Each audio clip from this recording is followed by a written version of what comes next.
Nos vamos a la siguiente conversación de esta mañana. Queremos analizar lo que está ocurriendo en materia migratoria, en particular en la macrozona norte, y para eso vamos a tomar contacto con el comisionado de dicha zona. Alberto Soto está con nosotros a esta hora de la mañana. ¿Cómo está, Alberto? Bienvenido. Hola, Sebastián, ¿cómo estás? Buenos días. Buenos días, muchas gracias por conversar con nosotros. Alberto, bueno, hemos conocido algunas cifras, pero quizás más dispersas respecto a lo que está ocurriendo en la zona norte, para un asunto al que el gobierno le dio máxima urgencia y prioridad cuando llegó a la moneda el 11 de marzo. Cuéntenos cuál es hasta ahora, después de 100 días ya de mandato, el balance que hacen ustedes respecto a lo que está ocurriendo ahí en la zona. Mire, la verdad es que el balance, siendo analítico y autocrítico, es un buen balance. Hay algunos efectos que el gobierno quería lograr con el plan que se partió estableciendo casi 2 o 3 días después de que se inició el mandato del presidente Kast. Y esos efectos se están logrando en forma evolutiva, en el fondo. Esto parte lento, ¿cierto? Pero el día de hoy ya vemos algunas cifras que nos acomodan, que lejos de ser perfectas, sí, están dando una buena señal de que lo que estamos haciendo funciona. ¿Qué cifras son esas, Alberto? Lo primero es decir, cuando uno trata de establecer un plan de vigilancia en la frontera, lo que quiere es lograr una mayor conciencia situacional.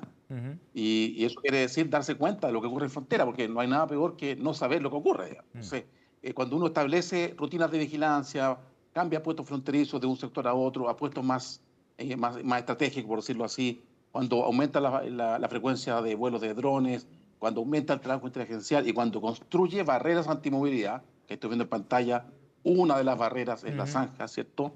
Lo que uno genera es zona de confluencia y pretende aumentar la probabilidad de detección de ilícitos de frontera. Entonces, si no estuviésemos viendo las cifras que vemos, yo estaría preocupado, pero la verdad es que si el año pasado, entre el 11 de marzo y 11 de junio, se detectaron en frontera, en la región fronteriza, 14 eventos de contrabando, el día de hoy en el mismo periodo tenemos 42. Eso quiere decir que aumentamos en un 300%, 300% en lo que es detección y frustración de eventos de contrabando en frontera. Y en lo que es tráfico de droga en particular, pasamos de 4 eventos el año pasado en este periodo a 14. Y de 46 kilos de droga de distintos tipos a más de 1 tonelada, 1.135. Y por tanto, eso es un avance de un 350% más de detección. Eso es lo que estamos buscando en frontera. Y Alberto, eso, y también, ¿sí? para ser preciso, esos datos que usted nos cuenta tienen que ver con toda la frontera norte o alguna zona en particular. Macrozona. No, en macrozona norte en Macrozona, ok. particular, evidentemente hay regiones que son más intensas en esto, por Por supuesto. supuesto, Hay sí. procesos, hemos visto evoluciones, se han ido corriendo fenómenos un poco más hacia el sur, la región de Antofagasta ya tomando un poquito más de protagonismo, pero evidentemente nuestra zona más afectada al día de hoy en este tipo es Tarapacá, el área de Tarapacá. Ajá. Alberto, y respecto a estos antecedentes, usted habla o menciona estos números como ejemplo efectivamente del trabajo que se ha hecho para detectar estos ilícitos y por supuesto, detenerlos. Ahora, desde el punto de vista de la evolución y de este crecimiento, ¿esto obedece a que hay mayor despliegue o a que se ha intensificado el fenómeno, digamos, delictual? No, las bases de comparación son similares, digamos. Entre el Ya. año pasado y este año, la cantidad de gente desplegada en frontera era un poco menor, pero la tecnología ya existía, los puestos de observación ya existían. Aquí ha habido un énfasis en el trabajo interagencial, aquí ha habido una revisión completa del despliegue en frontera y sobre todo en la construcción partiendo por la zona más vulnerable de frontera. De estos obstáculos contra movilidad es lo que genera que el día de hoy estos fenómenos que estaban dispersos en una gran cantidad de kilómetros tienen que confluir a un sector determinado y por tanto nuestra probabilidad de detectarlo es mayor. Esa explicación táctica no diré que cuestionar, todas las cosas son cuestionables, pero en general es una explicación muy razonable de lo que está pasando. Ahora, nosotros esperamos que cuando esto avance y terminemos de construir nuestro escudo, estos fenómenos definitivamente partan bajando. Pero no es el minuto de partir bajando, es el minuto de detectar lo que está ocurriendo y tener Ajá. mayor conciencia. Eso sí, Alberto, o sea, sí. ahora, a su juicio entonces, y a la luz de estos antecedentes, ha pasado poco tiempo también, son 3 meses, pero la zanja en particular como herramienta, una de las herramientas, ¿Ha dado resultado?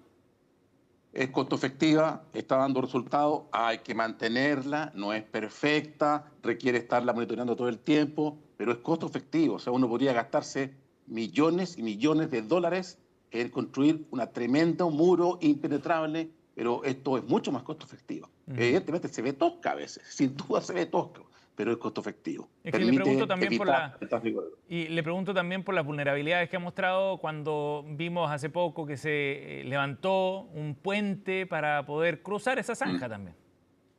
Sí, mire, no es deseable lo que pasó, sin duda. Y ahí hay todo un proceso autocrítico de los jefes de área fronteriza y uno mismo también, pero es esperable, y lo digo con mucho cuidado, es esperable porque cuando uno lo que está haciendo es desafiar el statu quo, ¿cierto?, de insuficiente control. Lo que aquí va a pasar es que uno va a resultar, va a ser desafiado, porque de alguna forma está interrumpiendo tránsitos que llevaban años en sectores determinados, que por supuesto que los conocemos, porque aquí hubo un análisis de inteligencia que es actualizada todo el tiempo, con todos los métodos que tiene el Estado de Chile, para ir básicamente este proceso que es evolutivo, ¿cierto? Ir determinando cómo evoluciona y que nos traten de sorprender y hacer un espacio y recuperar un terreno que se perdió, es esperable. Lo importante es que el Estado y las jefaturas de la fronteriza reaccionan rápido y bloquean el espacio inmediato, impiden el uso del puente y es demolido lo antes posible. Eso es lo Ahora, importante. No, usted, no, no usted esperamos que nunca más dice, ocurra. usted dice, Alberto, es esperable que ocurra algo de este tipo, porque claro, hay las fuerzas, digamos, que están al otro lado, son dinámicas, se preparan, etcétera. Pero no deja de llamar la atención la rapidez con la que lograron levantar un puente de esas características, que parecía bastante bien armado y efectivo para poder cruzar la zanja de todas maneras. ¿Cómo no se logra detectar algo así? ¿Sabe por qué? Mire, primero porque tienen, de partida, este sector, la zanja en particular que fue vulnerada, está a metros de la frontera con Bolivia. Metros, estoy hablando de 10 a 15 metros. Ajá. Es muy fácil traspasar hacia el sector de la zanja. Además, estamos hablando con grupos que son organizados, Sí. crimen organizado. Tienen inteligencia, determinan exactamente qué es lo que está pasando. Vuelan sus propios drones, hemos visto drones de ellos también volando también. Entonces, en la práctica, esto es un desafío que es, teóricamente se espera, ¿cierto? En la teoría lo dice, tiene que ocurrir, y aquí la reacción del Estado tiene que ser lo más eficaz posible. Entonces, una noche de descuido, una noche de que hay un arco ciego en una cámara, una noche que la cámara se enfocó para otra parte y usted tiene una vulnerabilidad. Y esa vulnerabilidad, cuando tiene más de casi el 45% de los 52 kilómetros que queremos al principio construir de zanja, ¿cierto? Y que después va a ser reforzado, va a haber otros obstáculos. Va a haber zanja y otros obstáculos más en algunos puntos críticos. Bueno, es posible que esto pase, no es deseable, pero lo importante es reaccionar rápido e impedir el uso de estas vulneraciones. Y en ese sentido, el que aparezca un puente que ha sido utilizado también como herramienta de crítica, digamos, a la idea de la zanja, ¿No? ¿no cree usted que debilita la propuesta? No, porque los resultados cuentan por sí solos. Ahora, ¿sabe qué? Es súper razonable la crítica. Si la gente tiene que entender que aquí estamos trabajando 4.200 metros, 4.800 metros de altura a veces, las patrullas están circulando, tienen una rutina de circulación, pero usted mete 20 personas con sacos de arena y rellena el espacio en, no sé, 12 horas, digamos. Y a veces en 12 horas no pasa una patrulla por ahí. Lo importante es que se evidencia muy rápidamente y se bloquea el sector y se impide el uso. Ayer justamente tuvo un incidente que un par de camiones trataron de pasar evadiendo la zanja, se metieron por un sector de difícil acceso y volcaron con todo su cargamento, y uno de esos camiones quedó en territorio boliviano y uno quedó en territorio chileno, y adivine qué hicimos. ¿Y qué traían Recuperamos el los camión, camiones? no, fardos de ropa. El fardos de ropa es algo muy, que transita mucho por la frontera. Entonces, sí funciona y, bueno, pasan muchas cosas más en frontera, evidentemente todos los días ocurren cosas, pero tenemos muchos indicios de que esto está molestando. De hecho, si construyes un puente en el sector de la zanja, es porque la zanja te molesta. Y si te molesta, entonces está bien instalada. Está bien instalada. ¿Ya? Y por supuesto que nuestra posibilidad de perfeccionar los métodos de rebusca también tiene que ver con la incorporación de nueva tecnología.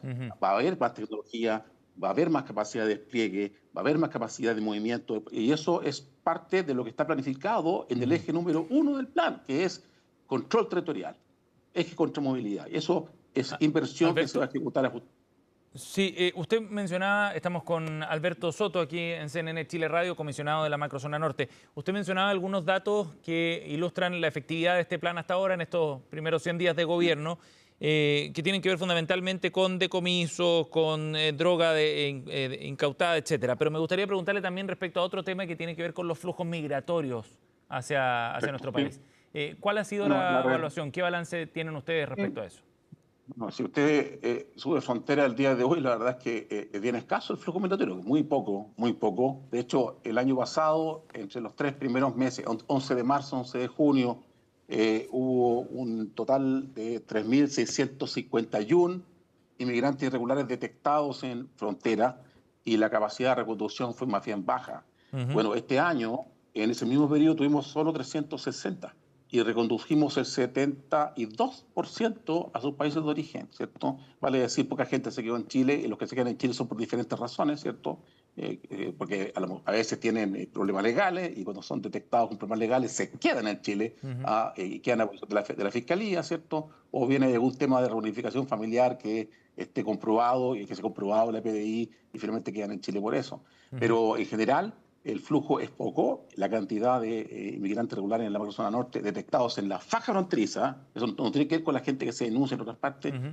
es el 90% menos que el año pasado, Ujú. 90% menos, y de eso el 72% ha sido reconducido a su puesto de origen.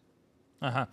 Alberto, para cerrar, en base al avance que han logrado en estos 100 días de la zanja, de la construcción física de la zanja, ¿cómo se proyecta el avance posterior? ¿Cuáles son las metas de aquí a fin de año, por ejemplo, de construcción de zanja? Sí, mira, el escudo fronterizo, el escudo, siempre digo yo, tiene 3 ejes. ¿Ah? Tú dices de la zanja, nos Sí, centramos en la zanja, pero es un ese es eje uno. más. ¿Ya? Pero en ese eje en particular, nosotros esperamos construir una cantidad superior a 50 kilómetros de zanja, pero además vamos a iniciar el proceso de incorporación de otro tipo de movilidad de habilidad. En algunos sectores muros, en algunos sectores tetrapodos, en algunos sectores concertinas metálicas, y eso va a ir haciendo que cada día la frontera de los sectores críticos sean permeables. Ahora bien, siempre advertir, este no es un proceso sencillo, esperemos tener bien terminada la zanja a final de año antes del 11 de marzo, ¿cierto? Pero si el análisis de inteligencia dice que el fenómeno evolucionó, vamos a replanificar. La planificación no está escrita en piedra, se Ajá. adapta a la amenaza y si hay que cambiar la cifra, la vamos a cambiar sin ninguna timidez, sin ninguna timidez. Alberto Soto, comisionado para la Macrozona Norte, ha estado con nosotros. Alberto, muchas gracias por esta conversación y su tiempo. Muy amable. Bueno, muchas gracias, Ari, que estén bien. Muy buen día. Buenos días.